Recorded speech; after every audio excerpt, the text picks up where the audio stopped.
Good Erev Shabbos, Parshas Shmini. Welcome back, and welcome to the pre-Shabbos Drasha of Parshas Shmini. This is Shabbos Mevorachim, and it is a very special Shabbos ahead. I'd like to start off by wishing condolences, extending condolences to Mrs. Lisa Sampson upon the loss of a beloved brother, Rabbi Ben Sion Pittam, and the Levi will take place this coming Sunday early in the morning as a private funeral, and she'll be sitting at her house receiving calls at her house until Friday afternoon. Also, the active Shiva for Nat Kaufman's mother has begun last night and will continue for the next few days, Be'ezras Hashem till Wednesday morning, and he is also receiving Shiva calls at his house on his phone. Be'ezras Hashem, the family should know only nechama, only strength through these trying times, and Be'ezras Hashem, we should know no more tzara here on inwards. I'd like to share with you a very brief thought, a halachic thought, which has developed over the past few weeks. You see, over the past few weeks, we've been extremely blessed in our community to a posek of the renown of the skill of Rav Hershel Schachter. Rav Schachter has been prolific in this last period of time, and for those who've been keeping track, he has penned teshuva after teshuva after teshuva, a response to many of the very critical issues that we're dealing with in community reformation, in the virtual world, in community reconstitution, when we no longer have the ability to be able to come together. It was Rav Hershel Schachter who was one of the first poskim to say that shuls should close down, and all the way throughout he's been a guiding light to many of our shuls. Many of the practices that we've been following, many of the guidelines that our community has been guided by have in fact come from Rav Hershel Schachter, and I highly encourage people to take a look at YU Torah. You can see all the psakim of Rav Schachter. There's numerous ones, and many of them have been translated. It's really a remarkable resource that we have such a Gadol B'Yisrael, such a tremendous figure to be able to pen these ideas, which really regular people, regular Rabbanim don't have the scope or breadth of or shoulders to be able to pen. So I'd like to address one teshuva, one response, which he penned on just before Shabbos Vayikra, the beginning of Nisan, Beis Nisan. That was 3 weeks ago now already. And the question was in regards to Kriyas HaTorah. The Mishnah in Megillah tells us that you're not allowed to read Kriyas HaTorah, you're not allowed to have a Kriyas HaTorah where you open up a Torah, you have the brachos, and there's a response. You're not allowed to do that pachos me'asar if you don't have a minyan. Which is why for the last few weeks we've been thirsting that. That's something we just haven't been able to have. No matter how great it is to have davening at the same time virtually, no matter how great it is to be able to have all these connective tools, but we just haven't been able to have Kriyas HaTorah. It's been terrible. It's been really a tremendous loss. And I hope that everybody feels it as much as we should, as much as we really should, or how much of a lack and a void this is in our lives. So the truth is like this, is that there was a suggestion made, maybe we can somehow reconstitute Kriyas HaTorah during this trying time. How? Well, when the Rambam in his youth wrote that in his youth they had a minhag that when there was a difficult circumstance, they would read from a Sefer Torah puzzle. They would read from a Torah which was invalid for regular use in a minyan. They would read from that, and that would be sufficient. Now, what's the logic behind this? Interestingly enough, the Rambam actually regressed from this. The Rambam changed his mind very clearly in his halachic work, his Yad, which is his 14-book halachic compendium. Later on in his life, he was very clear that you cannot read from a Sefer Torah apostle. But the Rambam says, in a case of B'di Eved, you can rely on the reading in a Sefer Torah apostle. What does that mean? That means that, let's say there was a regular minyan in shul, they're reading the Torah, and there's in the middle of the aliyah they find there's a mistake. There's a letter which is cut in two, there's a letter which is missing, something's wrong, God forbid, with the Sefer Torah. What do you do in that circumstance? So it's actually very complex halachically. It depends on where you are in the aliyah, how far from the end or the beginning of the paragraph. But the Rambam himself says, and this opinion is certainly factored into halacha, the Rambam says is that what was done was all right, and one will take out a new Sefer Torah, bring it to the bema, and carry on from that point onwards. But then, wait a second, but what happens, you just read from a Sefer Torah, which is possible. The Rambam says, no.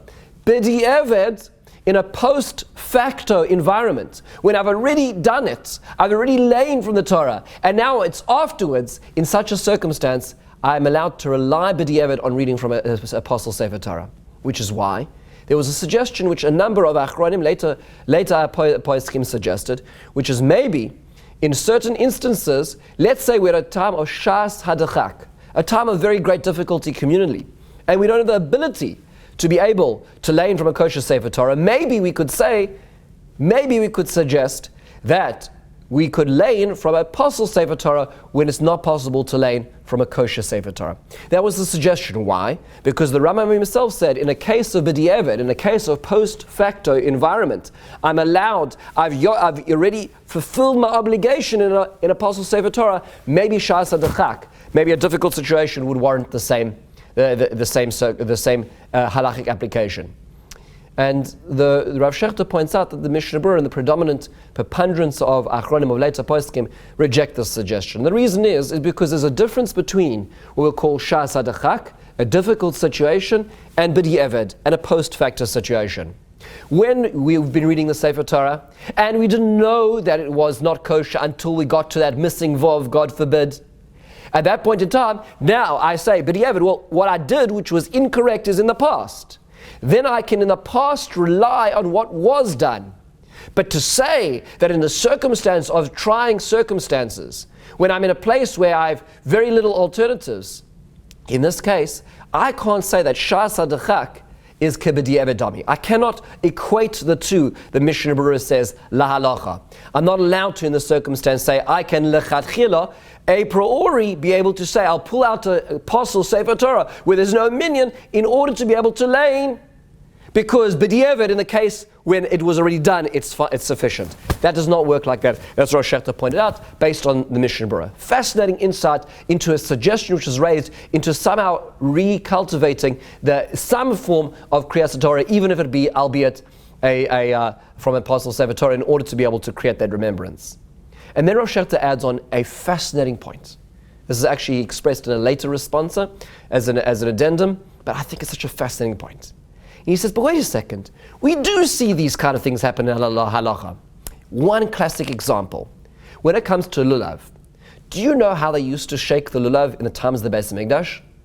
What did it look like to shake the lulav in the times of the Beis HaMikdash? Very different to today. The truth is that they would only shake the lulav and esrog, the arba minim, for 1 day. 1 day. The only place that they shook the lulav and esrog for 7 days was in the Beis HaMikdash itself, perhaps according to the Rambam, an extended aspect of Yerushalayim. But really, for most of Klal Yisrael, for most people who are not in the precinct of the Beis HaMikdash, it would be for 1 day. What changed? Why today do we shake it for 7 days? Why do we pick up the lulav and esrog all the way through to Hoshana Rabbah? It's based on a mission in Rosh Hashanah and Sukkah, based on Rabbi Yochanan ben Zakkai, one of the great sages who lived through the destruction of the Beis HaMikdash. He says, Tzion ein Dorishla, based on the pasuk, no one is seeking out Zion, michlal debroi Drasha. It shows you that what Yirmiyahu is trying to tell us is, we need to be able to seek out Zion. We need to create a zeicher l'churban, a zeicher l'mikdash. And therefore, because when we leave the Beis HaMikdash, we're no longer going to have that expression of the 7-day shaking of lulav and esrog. So what he did was he took that practice and he applied it elsewhere outside of the Beis HaMikdash for the last 2,000 years in order to remember what was done in the Beis HaMikdash. So when we shake the lulav on day 3 of Sukkot, we're not shaking it because that's what the Torah tells us. We're shaking it because remembering what the Torah said we should be doing in the precinct of the Beis HaMikdash. That's what Rabbi Yochanan ben Zakkai said. Because sometimes when you're going to forget something, you need to remember it. We need to create a zeicher l'mikdash. Rav Shechter says, you see, look, what you do is you create, we'll call it an artificial construct, which is not where it really belongs, in order to remember what should have been done in the confines of the Mikdash. Surely that should be akin to today. Surely we should be seeking ways that we should be able to create, we'll call it mirror constellations, mirror practices or rituals to remember what's been done in shuls. Aren't we in a similar type of situation? When in the end of the day we're all leaving our Mikdash Ma'at, we're leaving our small sanctuaries. Surely we should create some sort of remembrance, some sort of ritual. And Rosh Shechter says, absolutely not. And the reason is, and this is such a powerful insight, the reason Rabbi Yochanan ben Zakkai instituted that Zeicher l'Mikdash, remembering what was done in the confines of the Mikdash and recreating an artificial ceremony in order to be able to do that, was because Rabbi Yochanan ben Zakkai knew they were in for a long road ahead. And boy, was he right. It's almost been now 2,000 years since that date. And we are still performing the practice, remembering what it's like to be in the Beis HaMikdash, even though it's so distant in our collective memory. But Rosh Hashanah points out, that's not the case today. Yes, it feels like a little bit of a downer. We've come out of Pesach. So many of us were struggling just to get to Pesach. Getting out of Pesach, we kind of think on that, what was going on? We were sort of expecting everything to be back to normal now. And now we hear about Governor Cuomo and the non-essential businesses all the way to May 15th. That's another month from now. We never anticipated the beyond Pesach. But says Rosh Hashanah, you know what? It's true, it feels like a long time. But still it's temporary. And we know it's temporary. And we know we're going to be back in shul soon. We don't need a Zecher LeMikdash in any form. We don't need to find these, we'll call it suggestions left on the roadside of halacha throughout the generations to reconstruct a minhag, to reconstruct a practice in shul. Because you know what? We're going to be going out soon. That's what Rosh Hashanah says. We don't need the Zecher LeMikdash or Yochanan ben Zakkai now. Because this is temporary. And sometimes it's important to remember that it's temporary. It feels a little bit like it's going on for very long, especially for parents with young kids, especially people who are living alone, especially people who can't go to work and are losing money on a daily basis. It feels like a very long time. But you know what? In the end of the day, this is still temporary. There is a light at the end of the tunnel. Be'ezras Hashem, we should be able to come through this and go back to our shuls, be able to go back to our rituals, go back to our businesses, go back to our social life, go back to building the fabric of our community, Bekorov, very, very soon. I think this is a fascinating insight, not just into halacha, but into psychology.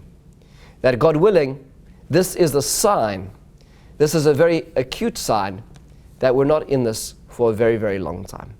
There's going to be a few difficult months, but God willing, there's a light at the end. We're by Yom HaShmini. We're on the 8th day of the inauguration. We're going to be rededicating our Mishkans, our Beit HaMikdash, very soon. B'mher Yameinu. Have a meaningful Shabbos. Have an uplifting Shabbos. And Be'ezras Hashem, we should have a together Shabbos very soon.